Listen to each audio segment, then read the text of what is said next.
Great. Can you hear me? Yes. We can hear you. I finally logged in. I'm waiting for that new computer. I'm going to go ahead and get started while everybody logs on. I'm going to start the script. You might have to get closer to the mic, though, Lula. Okay, how about that? That's much better. All right, thank you so much. All right. Good evening, everyone. To conduct this meeting wholly electronically and to effectuate both the emergency procedures authorized by FOIA and the emergency ordinance, the Fairfax County Athletic Council needs to make certain findings and termination of the for the record. It's a bit cumbersome, so I asked in advance for your patience. First, because each member of the Fairfax County Athletic Council is participating in this meeting from a separate location, we must verify that a quorum of members is participating, that each member's voice is clear, audible, and an appropriate volume for all of the other members to include. Accordingly, I am going to conduct a roll call and ask each member participating in this meeting to state your name and the location from which you are participating. I ask that each of you pay close attention to ensure that you can hear each of your colleagues. Following this roll call, we will vote to establish that every member can hear every other member. So, Jason. Good evening, everybody. Braddock District, Marcia Pape Daniels. This is Marcia Pape. I'm participating from my office in the Braddock District. Thanks, Marcia. And Braddock alternate, Marco Mira. Drainsville District, Greg Beckwith. Or alternate, Brian Lewis. Hunter Mill District, Jeremy Lee. Or alternate, Harold Leff. Franconia District, Lisa Mickey. Or alternate, Bill Bright. Mason District, Barbara Lowry. Oh, you're on mute, Barbara.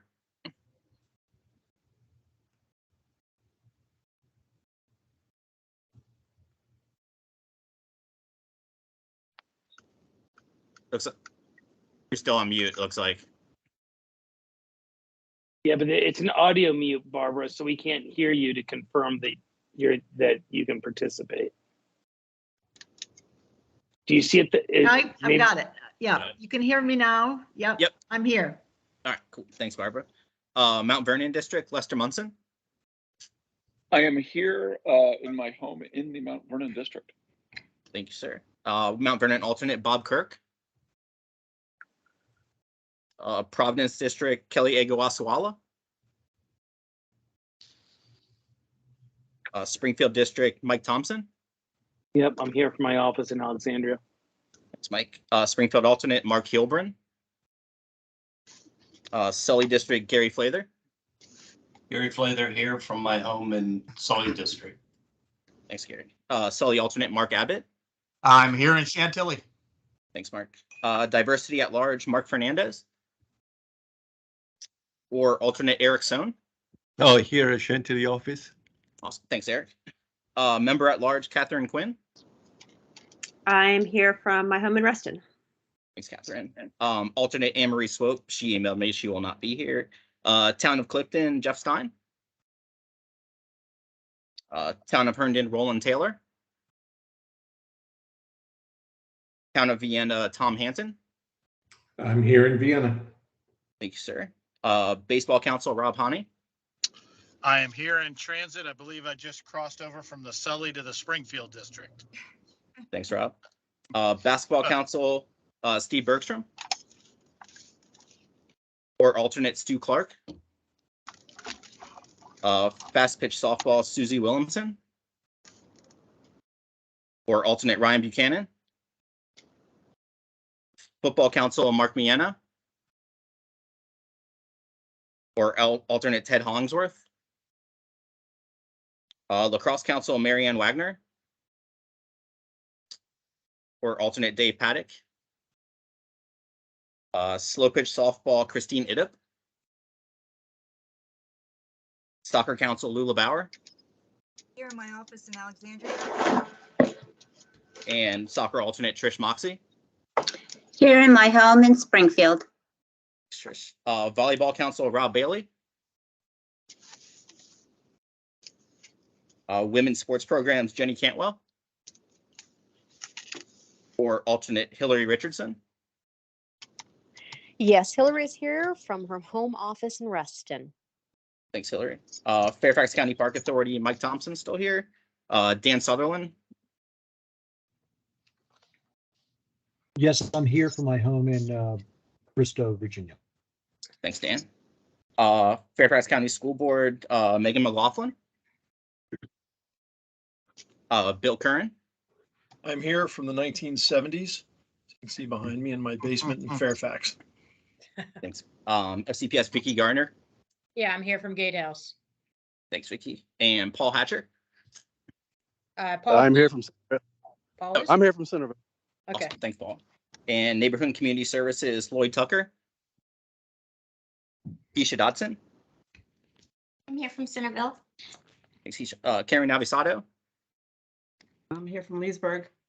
And that is it. Let me count these ones.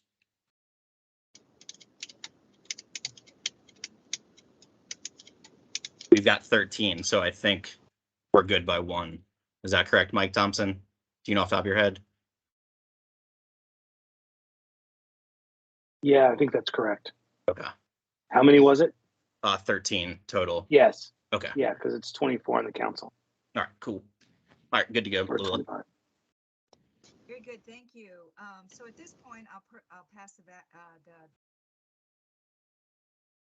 so that I can be. I move that each member's voice adequately.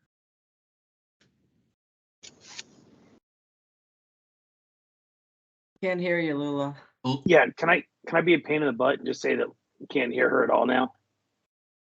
Can't hear. Can't hear you. Can you hear me now? Barely.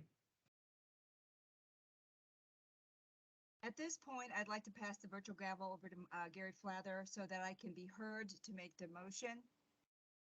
I move that each member's voice may be adequately heard by each other member of the Fairfax County Athletic Council.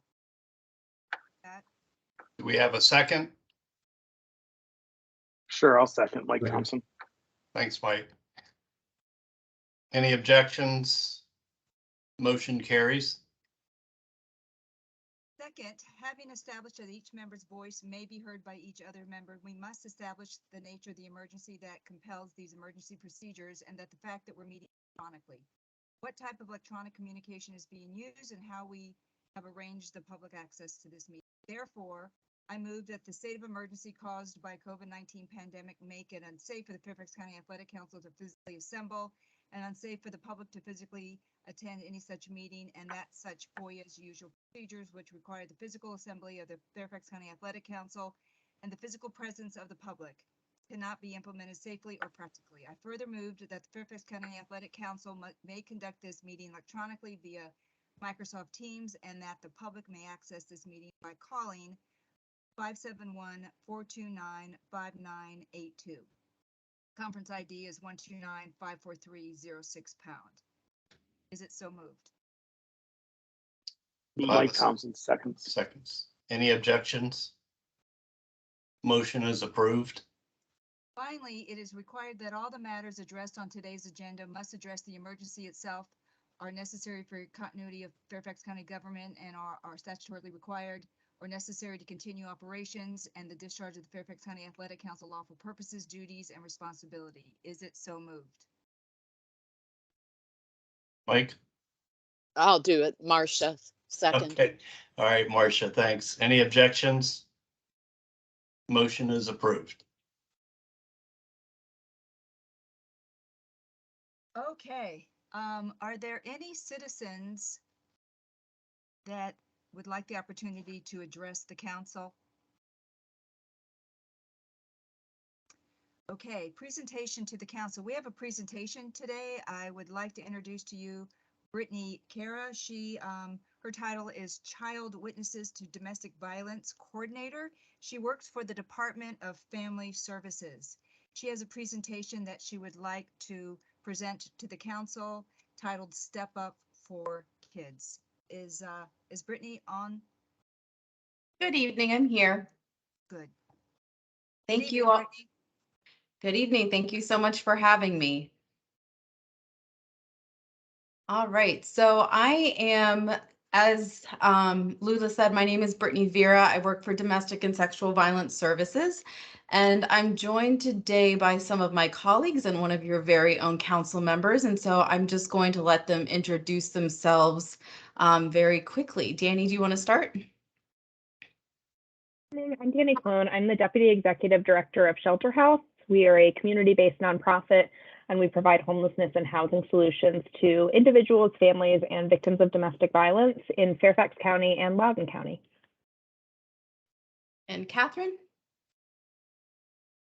Oh, everyone knows me, but I have had the pleasure of representing the Athletic Council on this Child Witness of Domestic Violence Committee and Coalition. And so excited to talk to you about it a little bit today. I think there's another from our team here too. Yes, and Rob.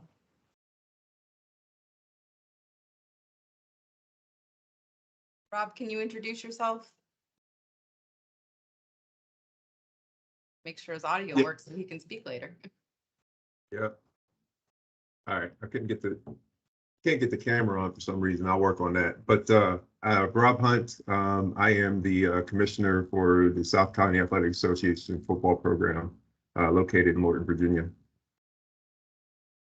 So we are going to be talking to you today about children and domestic violence and how the Athletic Council and the coaches that kind of fall under your jurisdiction might be able to play a role in helping us. Just to kind of set the stage of how some of what we're going to talk about came together.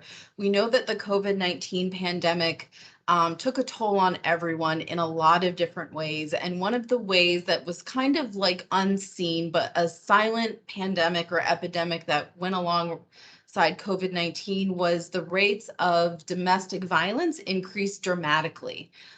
We don't have really accurate data on how domestic violence went up because people can't always call to get help if they're locked in their houses with their partners who cause harm. But because children were also home, we know that they saw a lot more than they usually do. And so today we're going to talk about like how these two topics around children and domestic violence and athletic coaches and sports can intersect and coaches can play a positive impact. I want to preface this all by saying we are not asking you to do anything else than coaches might already normally do. And hopefully you're going to understand that by the end of the presentation. We are just going to ask you to think about having your coaches do what they do with more intentionality for the purpose of supporting children and families. So I'm going to go ahead and share my screen. I'm going to remember we do have a couple videos, so hopefully. Oh, goodness, I think I shared the wrong thing because it's not sharing a screen. Hang on 1 minute. Teams is getting like too fancy for me. I apologize.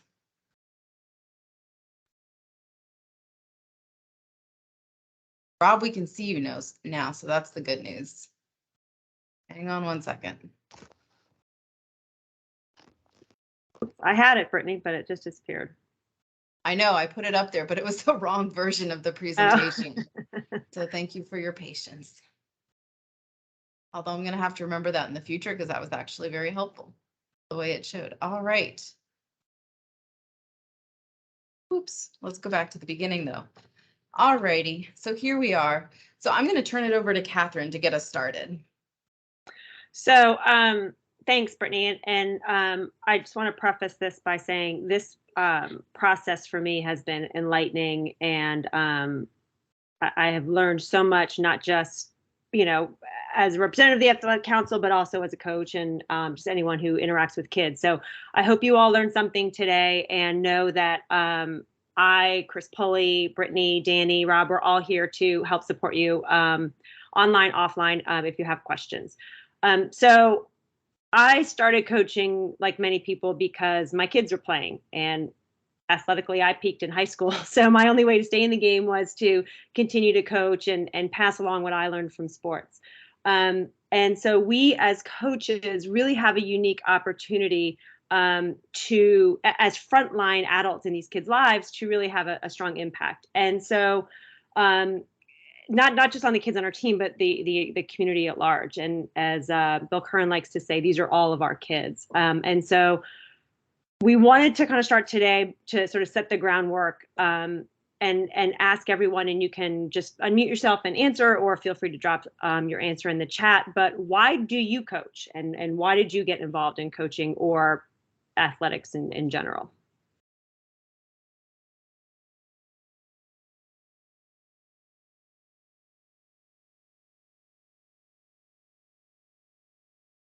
If there's hands up, I can't see them. So Can I, so a couple things. One, I got involved in coaching because, frankly, the girls team and the girls and boys were being split into separate genders. The girls needed a coach, and the mommies looked at me. I mean, that's how simple and straightforward it was, and it grew from there. I do want to take a second and properly let you know that the athletic council, there are no coaches in our jurisdiction. We all belong to organizations or no organizations which have lots of coaches and stuff. But at the athletic council itself does not discipline, hire, recruit, oversee, et cetera, any coaches. We're an advisory group to the board of supervisors, the school board, and the park authority board. So I just want to make sure that we're approaching this as fully as possible. I think a lot of us are coaches, like I have been. Yeah, and thank you for that clarification, Mike. I think that's important. And, because at the Athletic Council, we do have these sort of tentacles that reach out into the community. I think that we are a tremendous resource for the coaches that may be in our circles. But yes, thank you for clarifying. I see someone's hands up, but I can't see whose it is. Yeah, it's Lula. Yes, so I've been coaching for over 30 years, and the reason why I got right out of college was because of my experience as an athlete. And my experience as an athlete, there weren't any opportunities for female athletes. I played with the boys, so I just had this passion to want to coach, and I did get into coaching because of all the reasons that all the disciplines that I didn't have the opportunity to have. And that is, coaching a sport is more than just playing the sport. It's so many life lessons and that type of thing. But mainly I got into coaching the youth game 30 years ago because I wanted to continue to stay in the sport and also to give back some opportunities that I didn't have as a former athlete. That's awesome. And I saw Marcia dropped in the chat. She's coached for her children. And so for everyone that is a coach or has coached, one of the things we learn is it's not just about the X's and O's. And so the next question I want to pose to the group is, what were some of the unanticipated emotional challenges of coaching that you experienced, or were there any? And as you can tell, we want this to be an interactive conversation. So if I have to call someone out and put you on the spot, I will. So I'm hoping that you guys will continue to feel free to share as you have. So I'll just give a quick story. One thing that I'll never forget, I've been coaching, I don't know, 10 years, whatever it was. And there was a girl on my team who was new to the team, and she didn't show up for several weeks in a row to games or practices. And then all of a sudden she was back. And I was like, hey, where you been? And she said that her uncle had needed one of the family cars. So they only had one car, and her parents had prioritized getting her brothers to practices and games over getting her to the practices and games. And that helped. I mean, that was very reinforcing to me about some of the issues that to Lula's point, the girls face.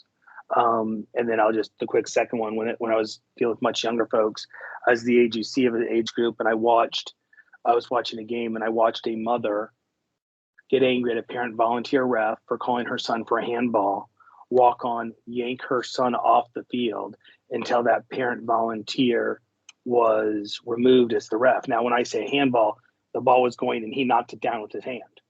And she did not feel it was appropriate, and she brought everything to a halt and put the poor kid right in the middle of it, all because of that.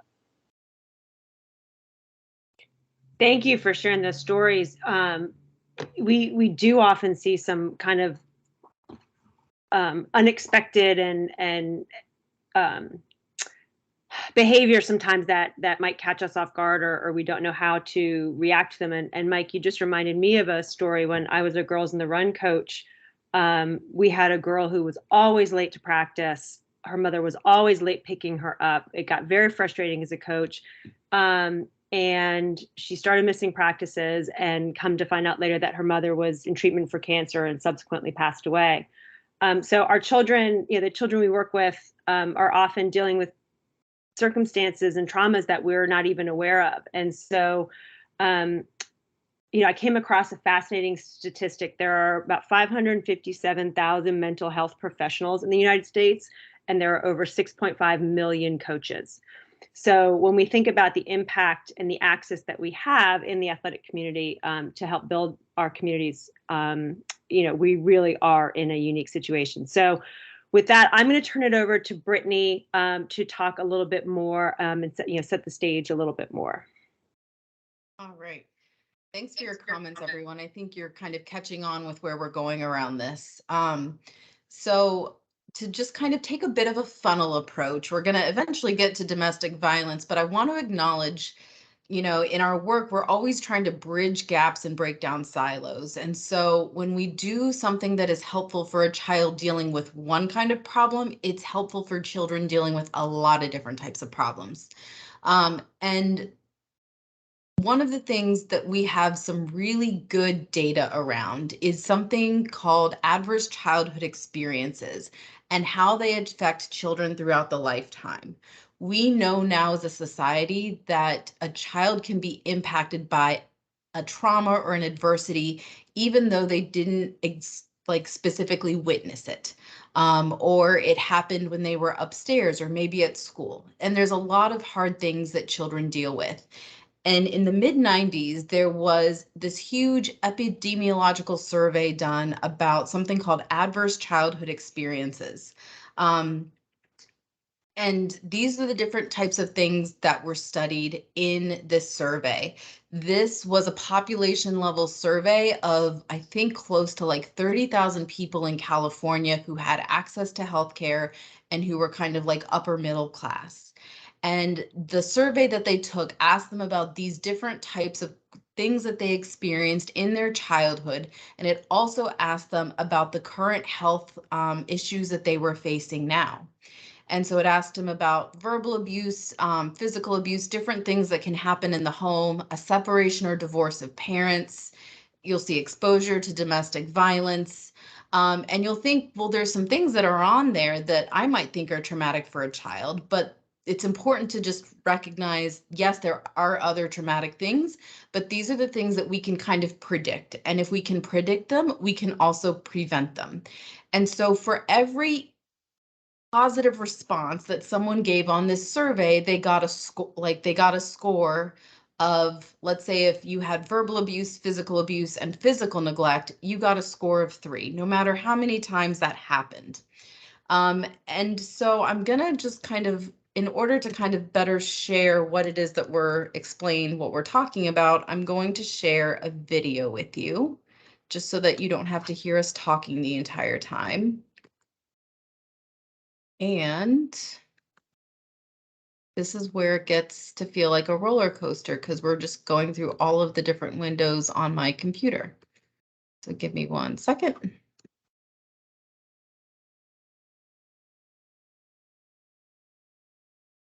All right, someone let me know if you can't hear the sound when I press play.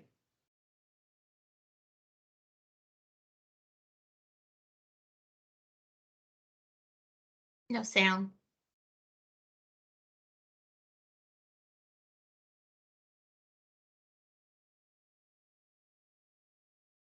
Brittany, I don't know if there's supposed to be sound yet, but I don't hear anything.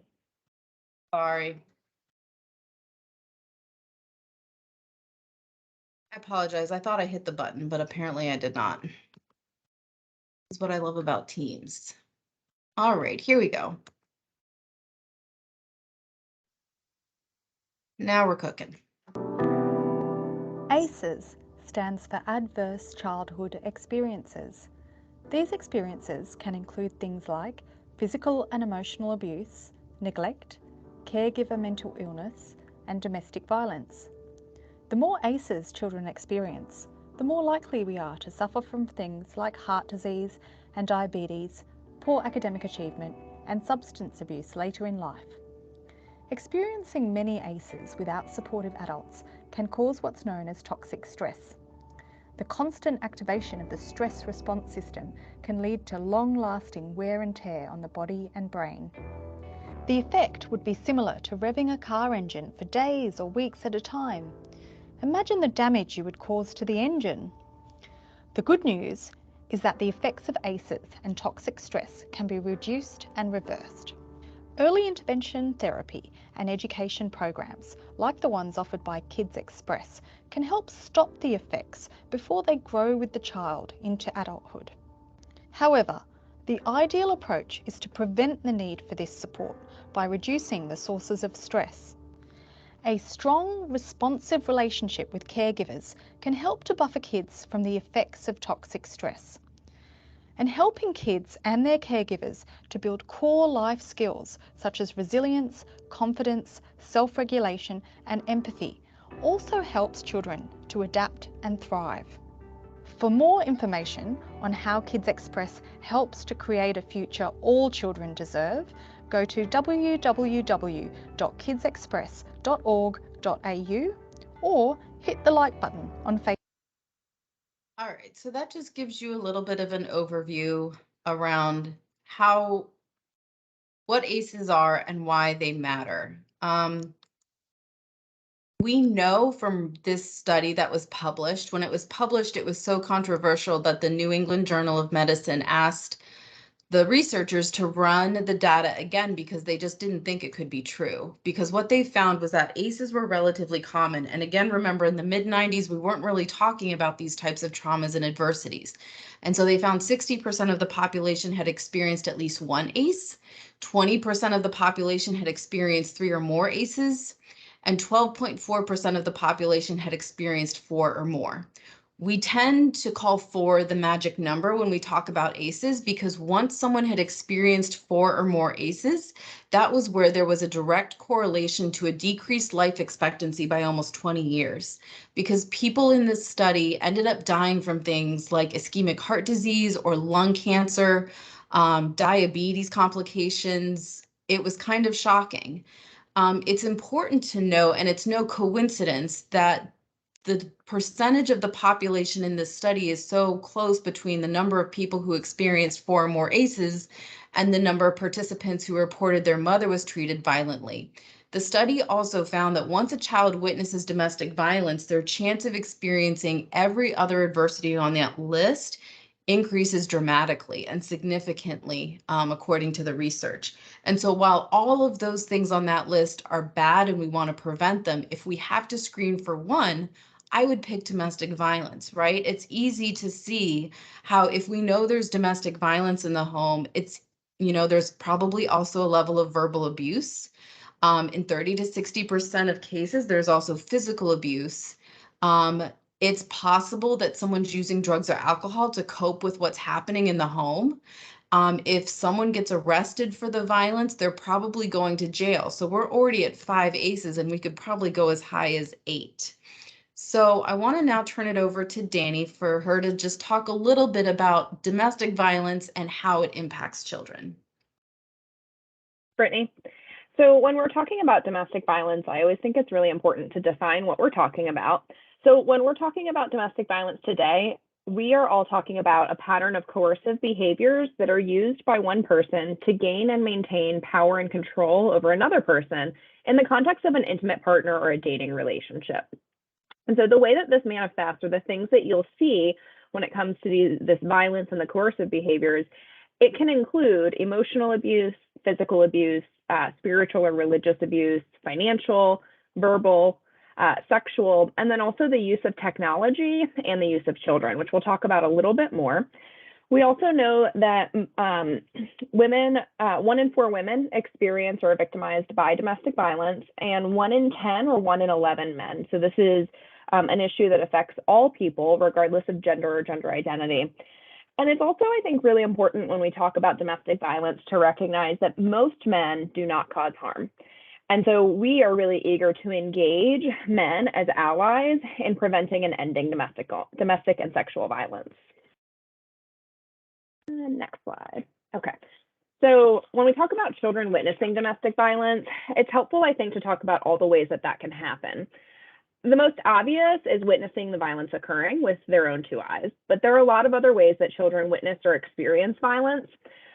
Some of those include hearing the violence. So whether or not they're in the room, hearing the actual physical impact of physical violence, or hearing verbal abuse.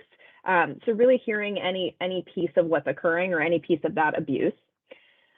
Feeling the violence is actually an example that comes from a case that I worked a long time ago when I worked for the Department of Family Services. And in this particular family, the father was physically abusing the mother pretty severely.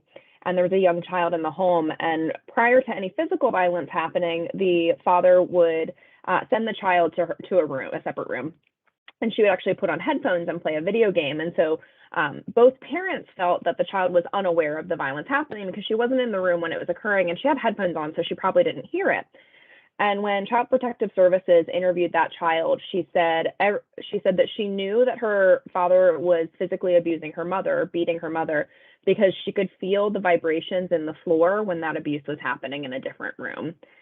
It's a very powerful example, and I think really illustrates how aware children are of what's occurring in their homes, even if we think that they're not witnessing it, they're not seeing it, they're not hearing it. Other ways that children witness or really experience domestic violence is by being used in the violence, and we'll talk about some of that in a minute. Participating in the violence by coercion or force, which we'll also talk about. Intervening to protect, which often results in the child being assaulted in the line of fire.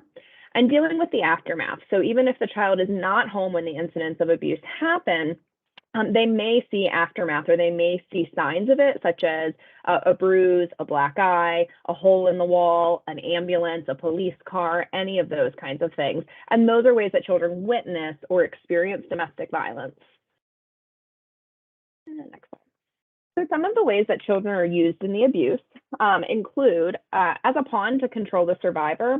And so in this example, or in this method of using children, it's possible that the abusive partner may threaten to take the children away from the victimized parent by treating them as a pawn with that threat. They may threaten to abuse the children if the victim doesn't comply, and so they're used as a pawn to exert further control over the victim. And they may also, and we see this quite a lot actually, lodge false allegations of child abuse or neglect, typically with child welfare systems, as a way to get the victim to do what they want them to do. Children are also used as a means to demean or undermine the survivor as a parent. And so this can look like belittling or abusing the victim in front of the child, or undermining the victim's parenting by telling the children not to listen to the victim. We also see that people who cause harm try to gain the allegiance of children, and this happens in a couple different ways. I work with our domestic violence shelter, and something we see pretty frequently that we have to kind of work around is the perpetrator using the children to spy on the victim. We also see that the allegiance can go so far that the perpetrator may actually encourage or coerce the children into participating in abuse, whether it's by calling the victim names, committing actual acts of violence, or refusing to listen or respect to their authority. We also see that when perpetrators are gaining allegiance of the children, that they may alienate the child against the victim, and even get the child or children to believe that the victim cannot protect them, or that the victimized parent will harm them. We also see something that feels a little counterintuitive when you think about it, but we do see that it's not that uncommon for children to align themselves with the parent that is causing the harm. And that's because children will assess the situation, and the logical part of it is that they will align themselves with the parent who seems safer. The part that's a little counterintuitive is that to a child, the parent that's committing harm may actually seem safer because they are the parent that has the most power and control over what occurs in the household. And then we also see that children are involved in abuse as direct victims of abuse. So the person that causes harm will cause harm to the child. And the way that this manifests in a domestic violence situation is that it's often really a psychological torture for the victim, seeing their child be abused. And it's also a method of instilling fear in the victim and further exerting power and control and domination over the victim. We'll go to the next slide. What are we talking about? Statistically speaking, 1 in 4 children in our community live with domestic violence in their homes. And so how this manifests or how this shows up for you all is really, we're talking about approximately 4 kids on a baseball team, 3 kids on a soccer team, and 3 kids on a basketball team. In preparation for this presentation, we wanted to do a little bit of research. And so I mentioned I work for Shelter House. We operate programs for families that are experiencing homelessness or have recently experienced homelessness. And so we asked on a single day, we asked all of the families if they had children who had ever participated in athletics, because the children that, or the families that we serve are kind of at risk or at promise simply by experiencing homelessness. 39% of those families who were experiencing or had recently experienced homelessness reported that their kids are participating in athletics or had participated in athletics. So you are definitely seeing children that are experiencing homelessness and probably some level of ACEs. And then we asked those families who said their children had participated in athletics if they'd ever had to stop participating due to a barrier they couldn't control, such as loss of income, violence in the home, or relocation. And 39% reported that that was the case. So we share these statistics with you to really illustrate that you are seeing children who are experiencing ACEs, you're seeing children who are experiencing homelessness, and you're likely seeing children that are experiencing domestic violence. Brittany, we can go to the next slide. And so now I'm going to turn it over to Rob. Thanks, Danny. Appreciate it. So as coaches, as was mentioned before, you know, we're those adults on the front line, you know, for many of these children. So, you know, how can we make a difference? So intervening around domestic violence in the home is a community-wide intervention to prevent future violence. If we focus on this now, we are creating a safer community. So we'll talk about some things. If we can go to the next slide. So, you know, violence can show up on a field in different ways. There's different ways. You have these aggressive parents who are hyper-focused on their child's performance. Just a quick story, I'll tell you, I did not witness this incident, but as the commissioner of the club, it was something I had to deal with. We had a coach about 5 or 6 years ago who, you know, was just so focused on his child's performance. The kid always had to be the best.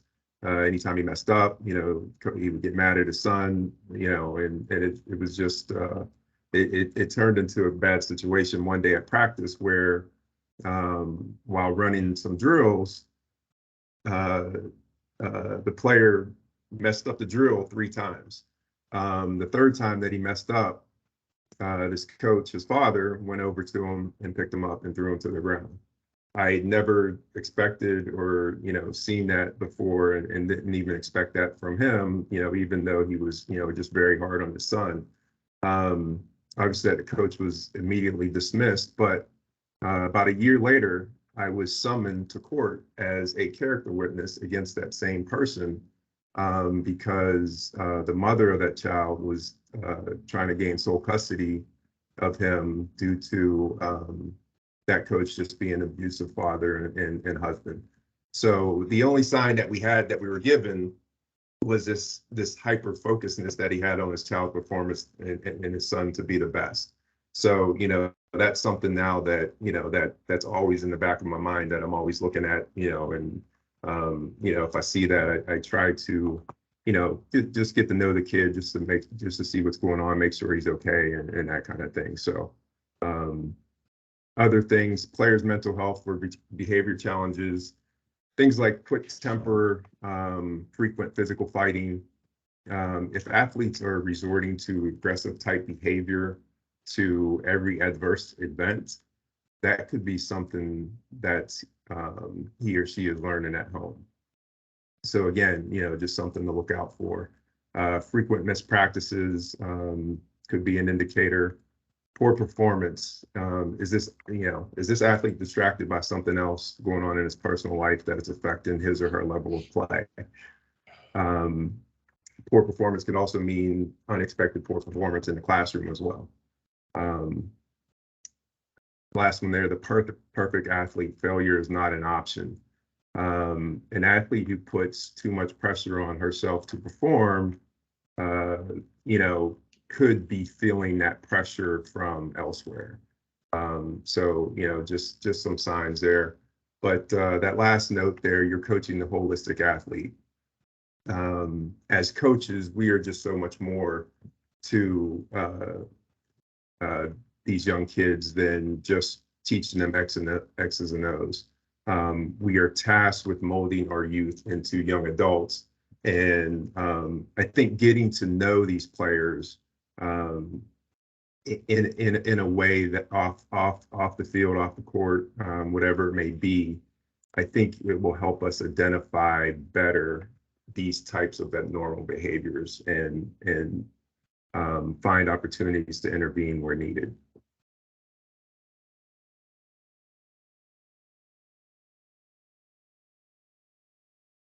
All right. So having talked about child witness to domestic violence and ACEs and all the negative stuff, it's also really important that we talk about resiliency. And so I'll quickly define resiliency. When I'm talking about it today, I'm talking about the ability to cope with stress caused by challenging situations. And we know that early intervention is really important for resiliency because it can prevent or mitigate the consequences of early adversity. So we're going to talk a little bit more in the next slide about protective factors. And protective factors are the supports, opportunities, and relationships that youth need across all aspects of their lives to achieve their potential.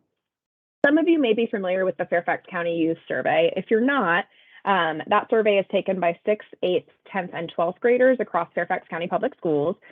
And their responses tell us what factors make a difference in things like reducing the likelihood that they'll use substances, have mental health concerns, or engage in other concerning behavior. And what that survey shows is that when youth have 3 or more positive protective factors, they are more likely to manage stress, make better choices, and develop healthy habits. So we're going to go to the next slide and talk a little bit about what those protective factors that we're trying to get to 3 of mean. And I totally skipped over the title of the last slide, 3 to Succeed, is that we're really looking to get children to at least 3 so that they're able to manage stress, make better choices, and develop healthy habits. So we want to recognize that athletics plays a really critical role in building the resiliency of a child. So as I go through these protective factors, you'll notice that there is a star by some of them. The ones that have a star are the ones that coaches can directly influence. And so you'll see that a lot of them have stars, which is why coaches in athletics are such a big piece of the puzzle when it comes to ending violence. So some protective factors include stable, caring relationships with adults, the ability to form relationships, intelligence, having an outgoing, flexible temperament, extracurricular activities, so a very clear connection to athletics there, connection to culture, understanding family life, and in particular, when there's domestic violence, understanding that someone else in the family has a problem and that the child, as the child, is not to blame for that, physical health, high self-esteem, and opportunity for mastery. And we find that the greater the number of caring, supportive, and healthy adults in a child's life, especially those that are outside of the family, the bigger the positive impact on the child, which is again why coaches become such an important piece of the puzzle. Part of why we're here to talk to you all today is that supporting these protective factors are things that many coaches already do. And what we really want to do is engage the athletic council and the athletic community to help coaches recognize that they can do these things in an intentional way and really make a critical difference in a child's life. I think I'm handing it back to Rob. I think I'm gonna take the liberty of introducing Rob in this next video. So about a year ago, we had the opportunity to create some videos that were meant to just kind of be short, sweet little introductory videos that if someone couldn't take a full, 2-hour training on children and domestic violence, they could at least get a 3-minute video. And so because of Catherine sitting on our coalition and Chris sitting on our coalition, they connected us to Rob Hunt, who you're going to see in this next video. gonna let me play it. Here we go. Let me find Rob. So we have these videos in English and Spanish. During the COVID-19 crisis, many families are feeling stress and facing new challenges. From losing jobs to children learning virtually and having everyone home together, families are experiencing a lot of uncertainty and stress. High levels of stress can sometimes lead people to react in anger towards those they love. It's not hard to imagine that since children are home all the time, they might be experiencing domestic violence more often than usual. This has an impact on children, which can cause them to feel even more afraid and unsure. Far more children than we realize experience domestic violence in their homes. Children who live with domestic violence can face a lot of challenges because of what happens in their families. A child might not always see the violence, but they can feel the control, anger, and scary emotions in other ways. Here's what else we know. The younger a child is, the more dangerous the effects of domestic violence are on that child. You might think an infant sleeping in a crib is unaware of what is happening, but domestic violence might interfere with their ability to learn and grow. In fact, the impact of domestic violence can follow children for a lifetime. Children who live through domestic violence are more likely than other kids to be abused or neglected or have a parent who has a mental health concern or who misuses alcohol or drugs. They are also more likely to have mental health issues of their own, and they are more likely to use substances as they grow. You may see this play out in the classroom when children can't pay attention or they act out, or perhaps on the sports field when they put too much pressure on themselves to perform. Remember, a child's behavior is often a result of what they are going through. They may not be living with domestic violence, but we don't know what's happening until we ask how we can help.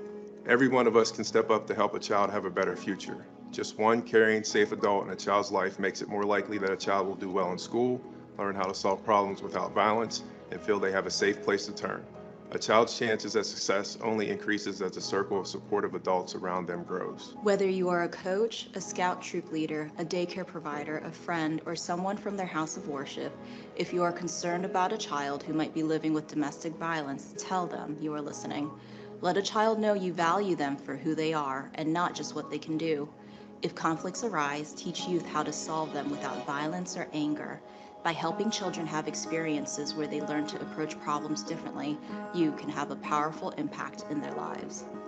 If you would like more information about how you can help a child or family, please call Fairfax County's Domestic and Sexual Violence 24-hour hotline. Help is available for anyone experiencing domestic violence or for those who want to find ways to support friends or loved ones. All calls are free and confidential, and callers can remain anonymous.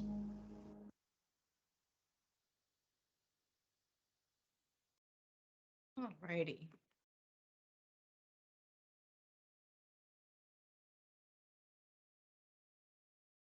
So Rob, I think the next slide is yours, but I don't know if you want to say anything about kind of what prompted you to say yes when we asked you to participate in that video, but. Oh, yeah, absolutely. I mean, I know this is this is a very important topic, right?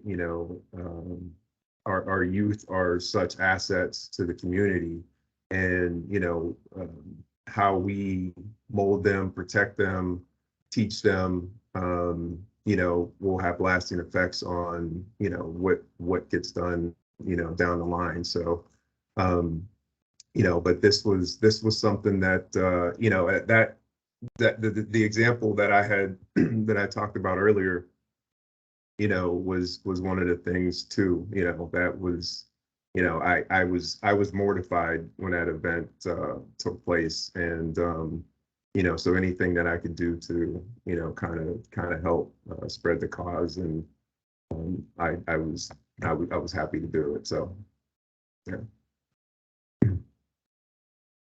So so how can a coach help when worried about a child?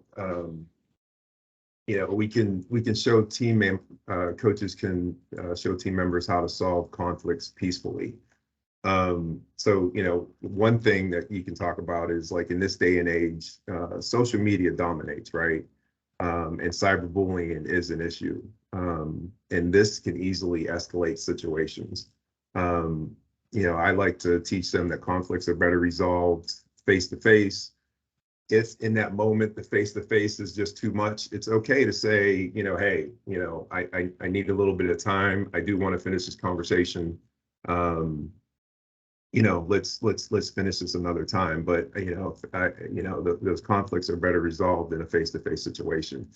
And I think what this does, it can help them feel more comfortable about speaking up for themselves down the line, whether it be a situation with their peers or with an adult, you know. And you know, if in the cases of abuse or whatever, you know, they feel like, hey, I need to say something, and you know, I have this coach or I have this, you know, other adult in my life that I feel like I can talk to. So I think it just helps them give that confidence of speaking up when they are able to solve things face to face and not putting it out on Twitter and different things like that. Encourage and build up encourage and build a child up, especially if their parent or caregiver is critical of the way they play. Take a quiet minute after the game to remind a child you care about them and they are more important than their performance on the field or a gym. I found that this type of one-on-one interaction can be very powerful to a young athlete, especially if they're not getting that type of attention anywhere else. Help a child find things that they're good at doing and highlight them. Help a child see failure as a chance to learn something new. One thing I tell my players is, you know, professional athletes will practice and train all the time. Basketball player trying to tweak her shot, quarterback trying to adjust his throwing mechanics. There's a constant thirst for them to, you know, learn something new, to become a better athlete. I'll just a quick quote here. Huffington Post co-founder Ariana Huffington once said, "Failure is not the opposite of success; it's part of success." And I really think kids should really understand that, and you know, something that they should, you know, live by when they're out there trying new things. You know, basically anyone who's never made a mistake has never learned anything new. And last there, notice a child might be having, if you notice a child might be having a hard time, ask how you can help. There's a little note there, you know, I saw you were having a hard time with batting practice today. I'm wondering if you're okay or if there's anything that you want to talk about. You know, I think those kind of, you know, probing questions can, you know, can help a child open up to you. And it goes back to what I was talking about earlier as well, is just getting to know that child, you know, and you know, getting them comfortable with you. You know, we're more than just the X's and O's. You want them to know that you're there for them, and then, you know, if there is something going on that they feel like they need to tell somebody, a coach is you know, a good place for a lot of these kids to start if they can't say anything at home.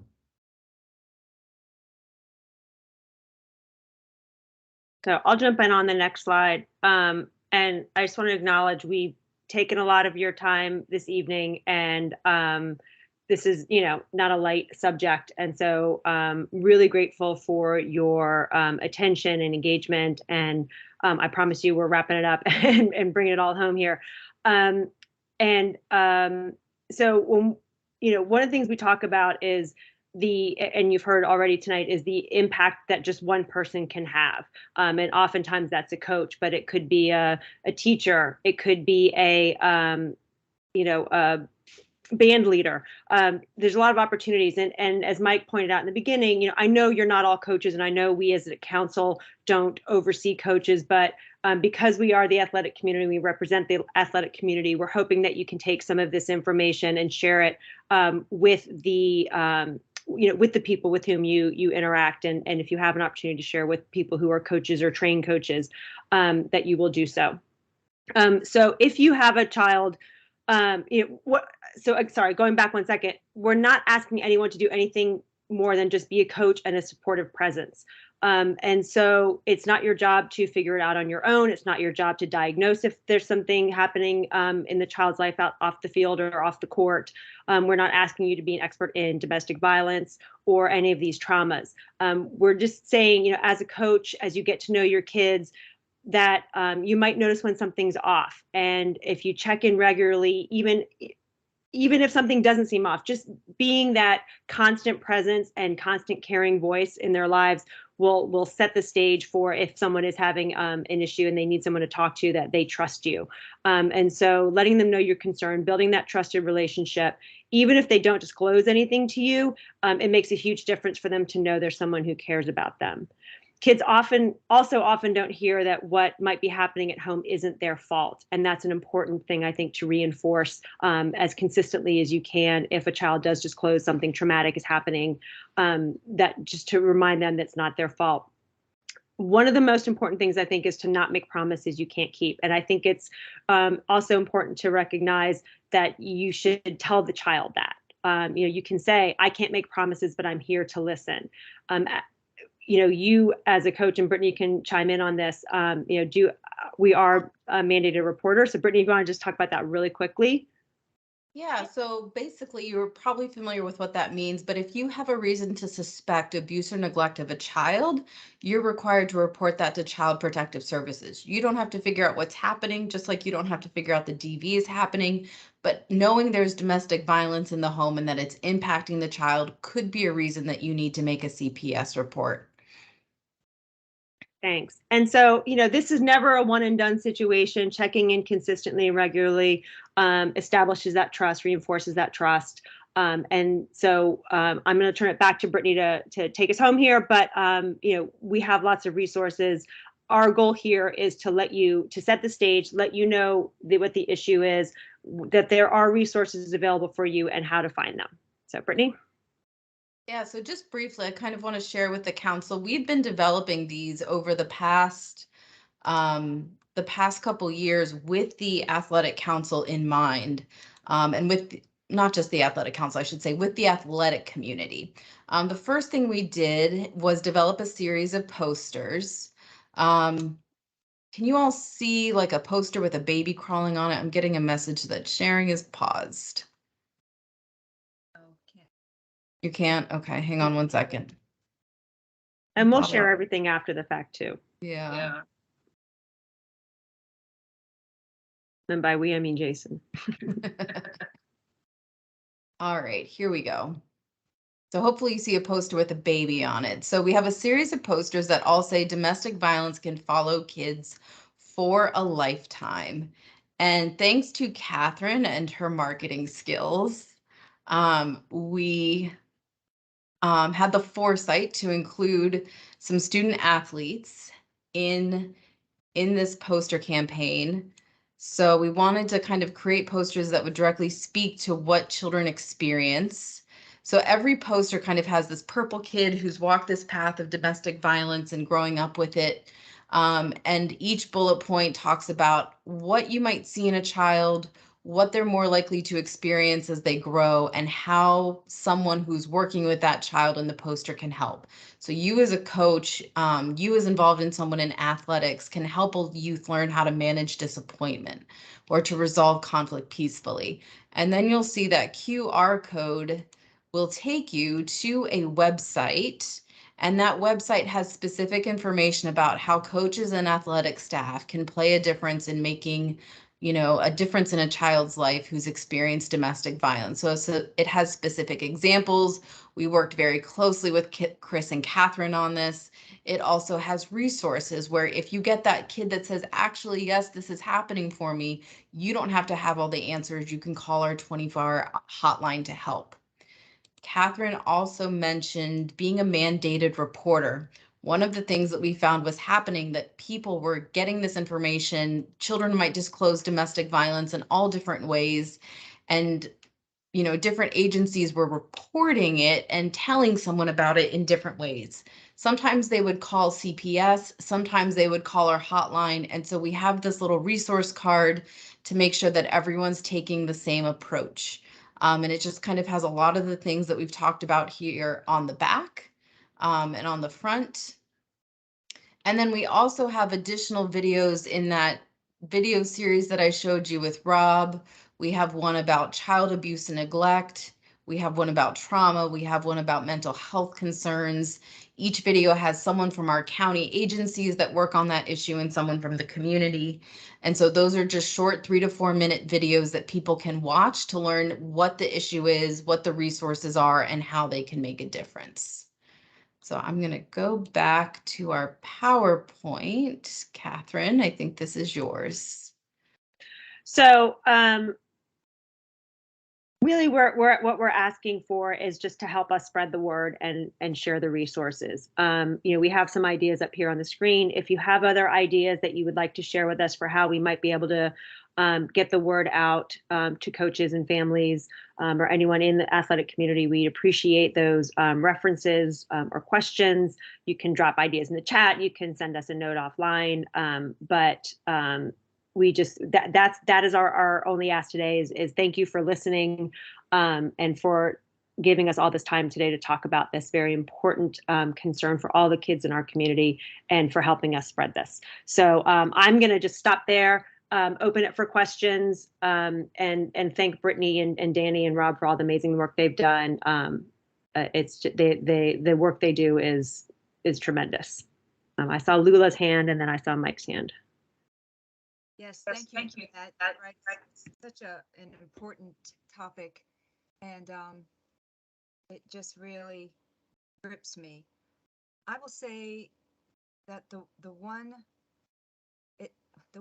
abusive factor that I would love to see explored and then find some kind of education or something that we could share with the families and our coaches. And that is in households that are abusive or just households that are separated. The parents that is trying to get to the other parent, when they have visitation, they don't bring that child to the game or to picture day or to gatherings when they have them, and they have no idea how it's affecting the child. And I see it in my area where I live in my district. I live in the Franconia district. I see it and I hear it, and it's just, I would love to have some type of educational material that we could say, factor it in and say for the parents and the coaches, but have that in there. Do you know what you're doing to your child when you're not bringing your child to practices or game in order to get to your spouse? Not that we would come out and say that, but that seems to be the biggest factor that we deal with our some of our coaches are separated and their spouse won't bring them because he's coaching or she's coaching, that type of thing. The other thing that I wanted to mention that I found post-COVID was children, you're right, they've been locked up for 2 years. They're emulating what they're seeing, and a lot of them are given iPads because their parents are having to work. Some of the things that they're saying is just heart-wrenching. But we've had several children, and I mean the 5, the 4, the 6-year-olds that are saying things to the coaches like, I'm going to kill you, and then flinch up. And so they call, they say, I don't know how to handle this. I've never had this situation. And so our advice to them, which I'm feeling is not the right advice now that I've listened to this presentation, and I appreciate this so much, is you need to get the parents involved. So that's been our experience.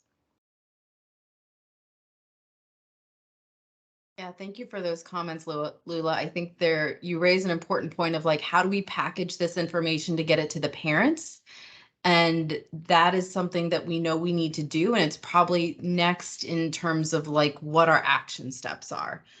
Because we definitely also want parents to feel like they can make a difference. We do have a page on the website that speaks to, parents and how they can help children, but it doesn't necessarily speak to the athletic component. But you're absolutely right about how much damage parents do. Thank you. Mike has his hand raised.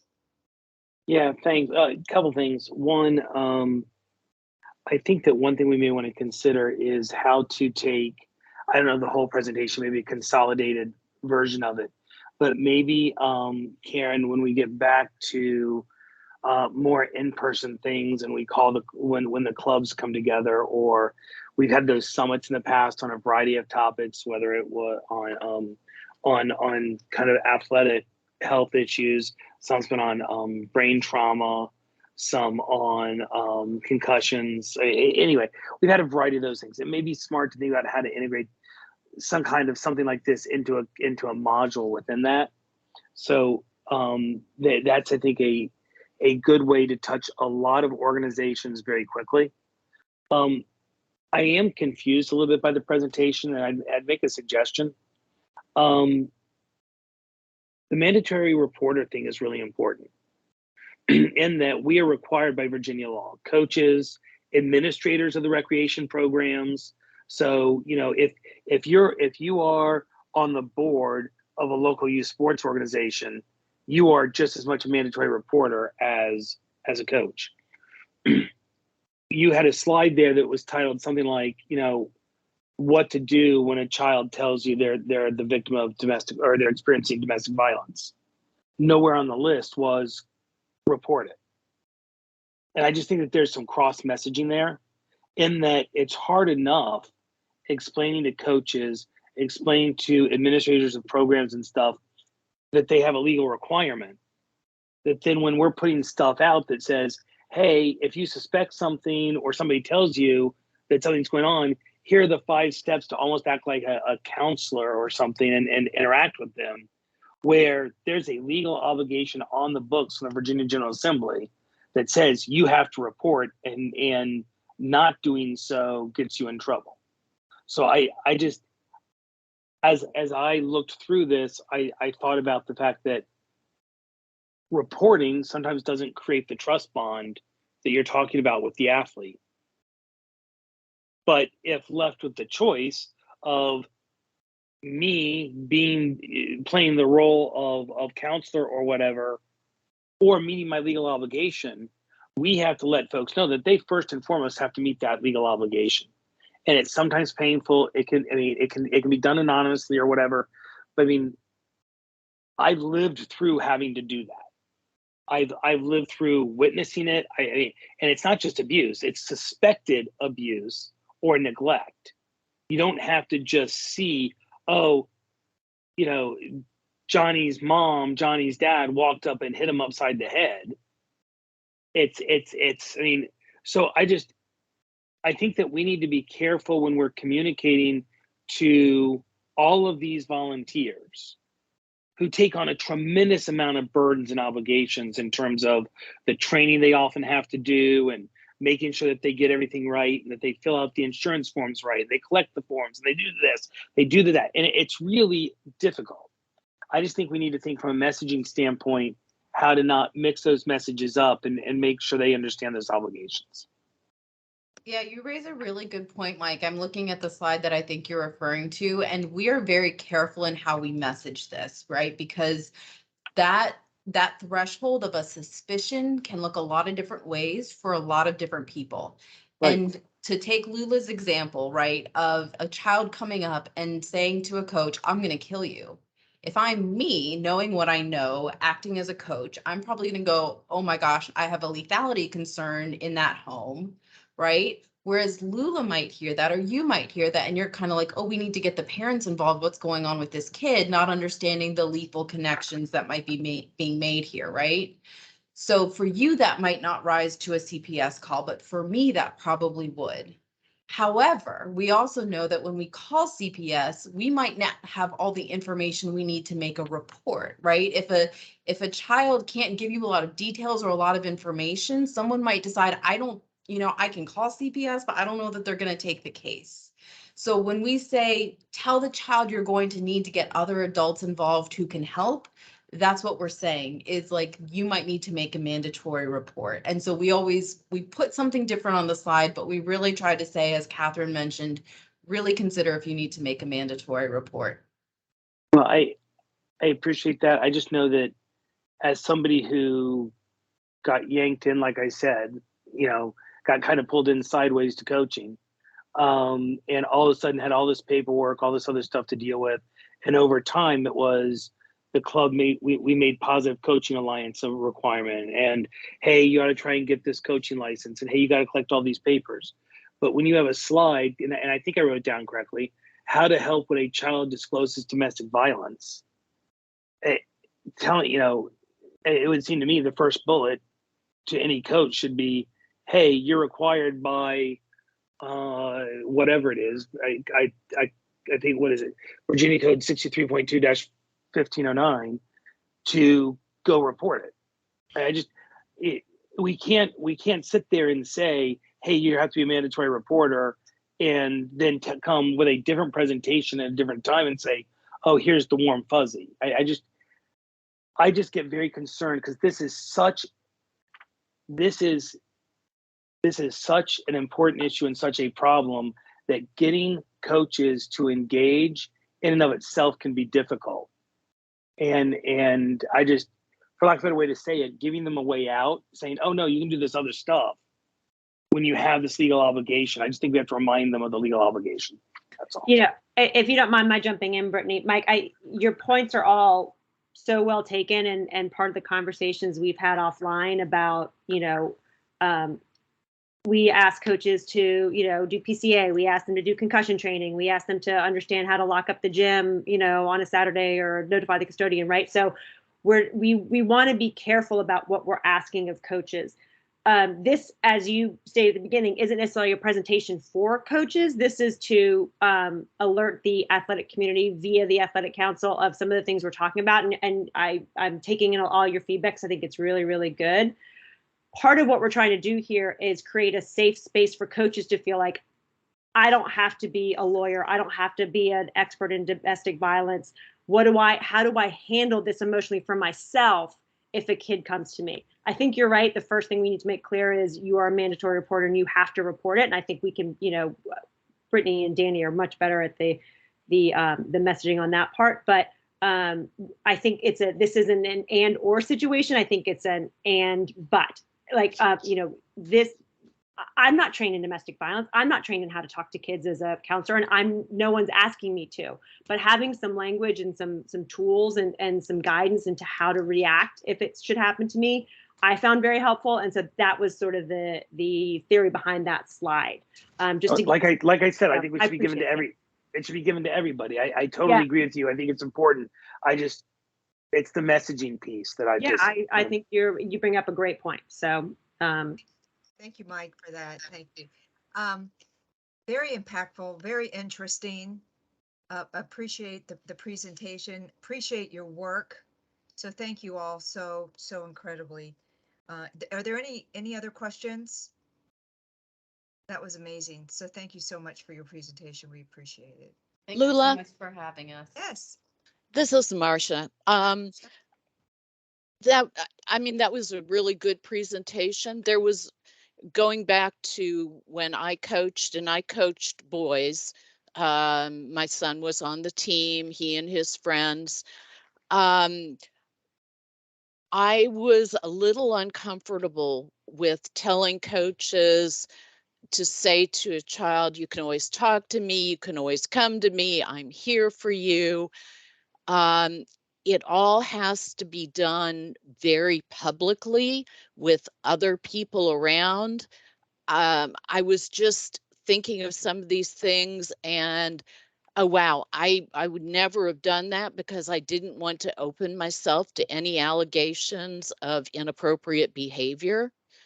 And having had a child who had a coach who was later convicted of abuse, that's something that's very much in my mind. And if as a parent I saw a coach doing that, that would be a huge red flag to me. So I don't know what the answer is, but I just wanted to comment that that's something that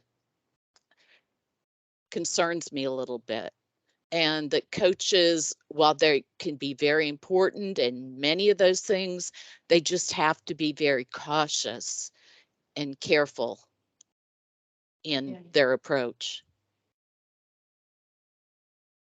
Thanks for raising that point, Marcia. I think, you highlight something that's really important. We live in a day and age where this is kind of the culture that we live in, right? Of covering yourself. And so I think if we had to put it in context, like that side of what can you do would be in the proper forum and setting and role, right? Where if it's you and another coach having the conversation with the child or whatever it might look like, but just being aware that if a child is kind of like seeking you out and trying to get you in a one-on-one setting where they can tell you something that they might not want other people to hear, like that should also kind of put your antenna up, right? So, but you raise an important point that we will be sure to take into account when we, if there's an opportunity to convey this information to coaches in the future, do it within what is appropriate for your role.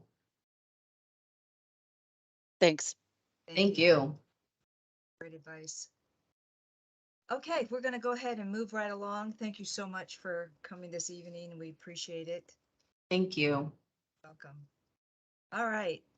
We're going to move right along to our administrative items, and we are now ready to approve the minutes. Is there a motion? I'll make a motion to approve the minutes from the May meeting or June. Second. Was it May or June? It was June, correct? June. Yes, the June meeting minutes. Thank you. Second. Marcia. Any objections? So moved. Chairman's report. Just wanted to let you all know, or ask Karen just to give us a quick update on the name change for the Champions of Character, as well as the APRT.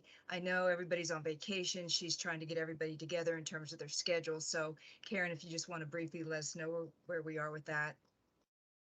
Yeah, my staff is meeting with Chris Pulley on Friday to get the transition of Champions of Character over. And once I meet with him, we'll get all the information out. It's a very easy fix of putting Steve's name on it, and we'll target to have it like early spring.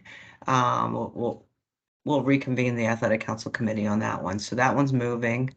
And the APRT, the girls softball, will also start up in August. I'm having lots of vacations going on and having trouble getting everybody together at the same time. So, but they're both moving. Okay, perfect. Thank you so much for that. Reports by sports representatives. Jason, you want to start that off? Oh, I'm sorry. Committee reports. I'm so sorry. Gary. It's okay. I'll just be short and sweet. We just want to let everybody know that we do have a follow-up meeting tomorrow with several that are on the call right now. But at the next meeting, we'll have a full report. Hope to get some closure to this, and some solutions and some recommendations to move forward. And we'll let you know next meeting.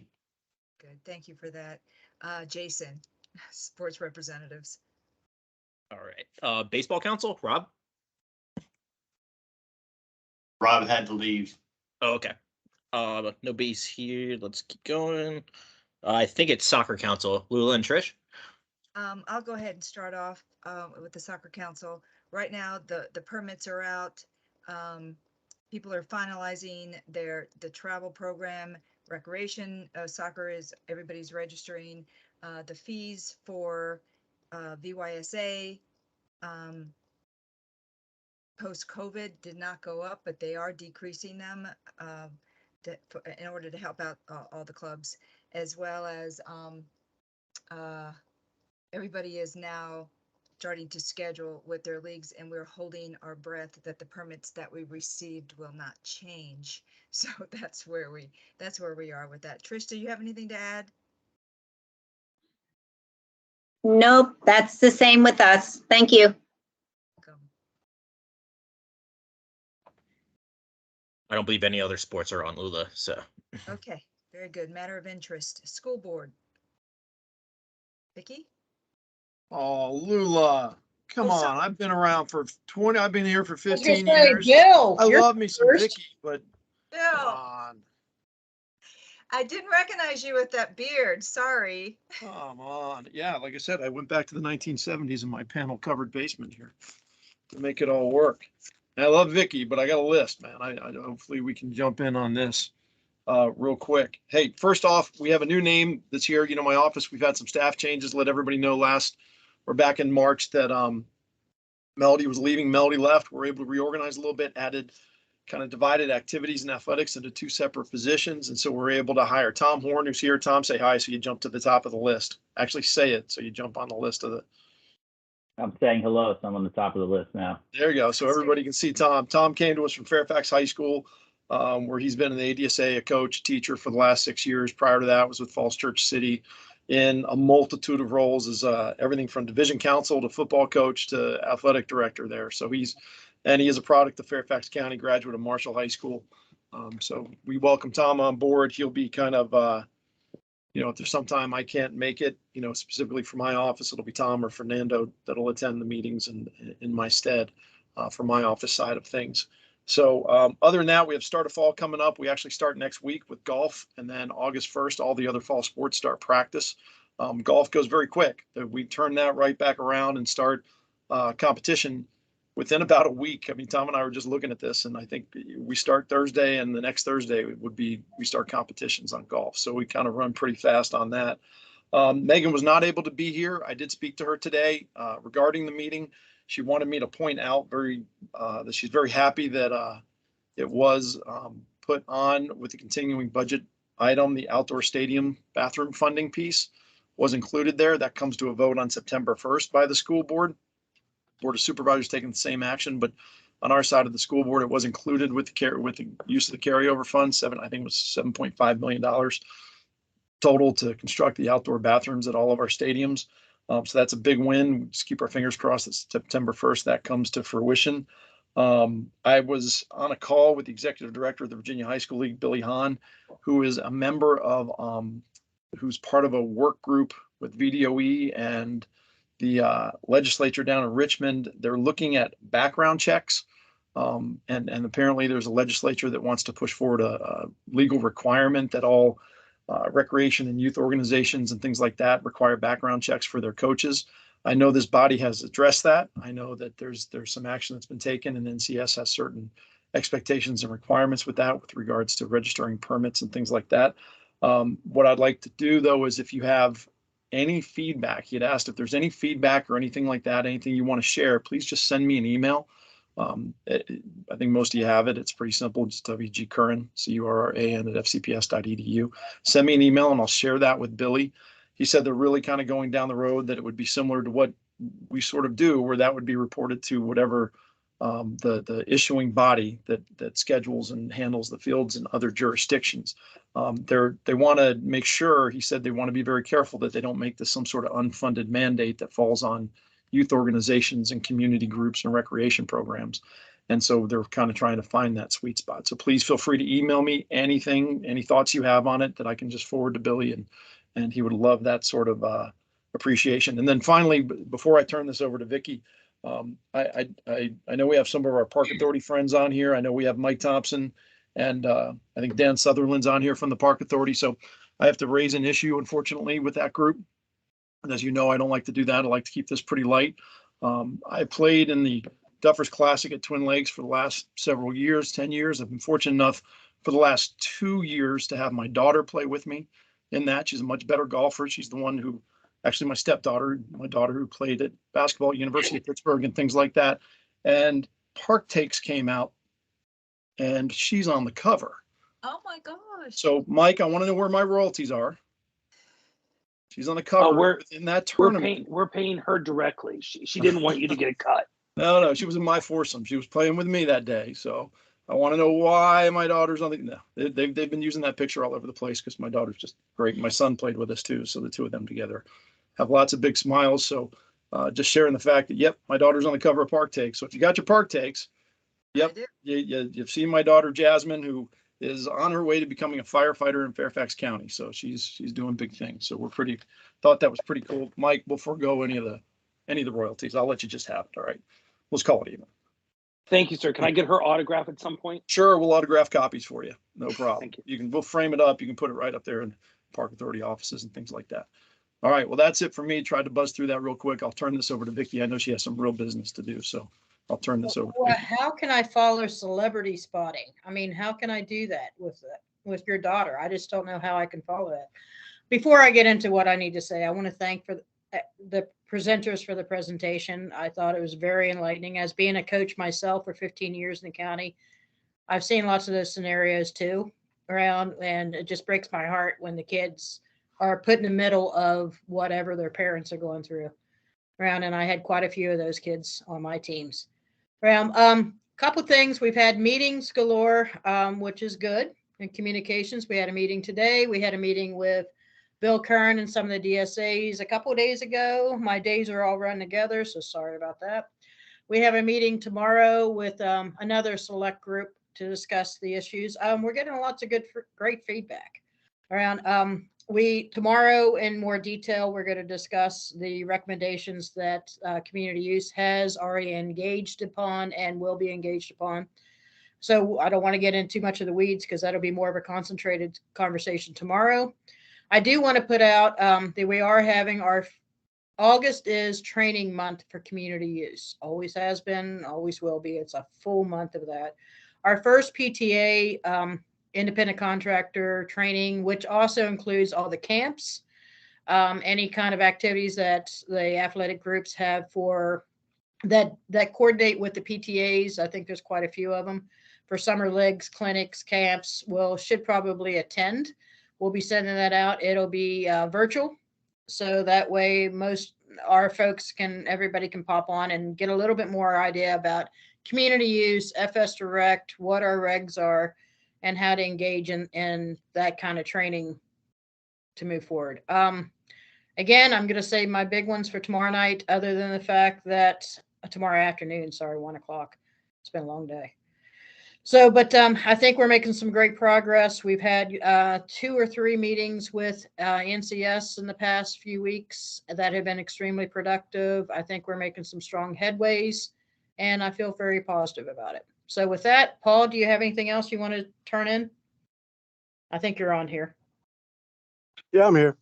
No, just look forward to the attendees at the meeting tomorrow and moving forward with some compromises and see if we can work some things out. Okay. All right. With that, that's all we have. Thank you. Park Authority? Park Authority? Sorry. Yeah, hello, everybody. Good evening. Jason, what are you going to share? Yeah, okay.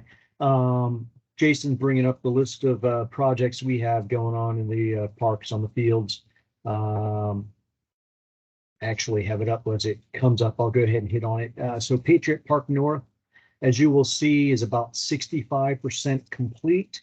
So it's still on target for partial opening this fall, late summer this fall, and full opening by late next winter or this coming winter, and early spring. But it's coming along pretty good. They are having a little bit of supply issues with the electrical. So we'll see what happens, but it could be that they open up the fields without lighted use initially, but we're seeing what we can do to get it open, all of it on time. So a couple of the projects we have going on is over at Cunningham Park. We replaced the backstop, put in some concrete dugouts and bleacher pads, and then provided a access trail from some existing school trails over to the field itself. So that field is now compliant. Great Falls Nike synthetic field number 4 is going to be resurfaced this fall. We are also doing a couple of fence projects at Langley Forks and Lewinsville. The fence work was completed at Olney. Rolling Valley West is going to be completed in August as well. And the irrigation project at Winterstart Varsity is still on time, last I heard. So just a couple 2023 updates. The irrigation is going to be replaced at Cunningham and South Run. Those fields there's about 8 fields South Run, and they're going to do 2 fields at Cunningham. One's on school property, one's on park property. And then finally, the synthetic field is still in the early stages of construction. and plan review. So it's still on target for next winter. Any questions? Feel free to email me if you have any questions. Otherwise, thank you very much. Very good. Thank you, Dan. NCS. Yeah, okay, so already updated you guys on the APRT and the Champions of Character. Really the only other thing that we've been working hard on with FCPS, with Vicky and Paul, is just the cancellation issue. And you know, I want to publicly just, Jason has done a tremendous job in the collection of data and analyzing it and working with Vicky and Paul to get us in sync with the right data and all of that. And it's hours and hours and hours of work that these guys have put into wrapping their head around the issue. And then really with Keisha and I and Paul and Vicky just digging deep into just some deep discussions on how to make things better. And I really think the stuff they put together of possible process improvements and everything you're going to be very happy with. And then tomorrow we'll discuss some things that we think the Athletic Council can try to help us as well with the issue. So yeah, I think that's it. Keisha, did I miss anything? No. That's it. That's a wrap, Lula. That's a wrap. Any new business? No. Any old business? No. Okay. I'm just kidding. Motion to adjourn.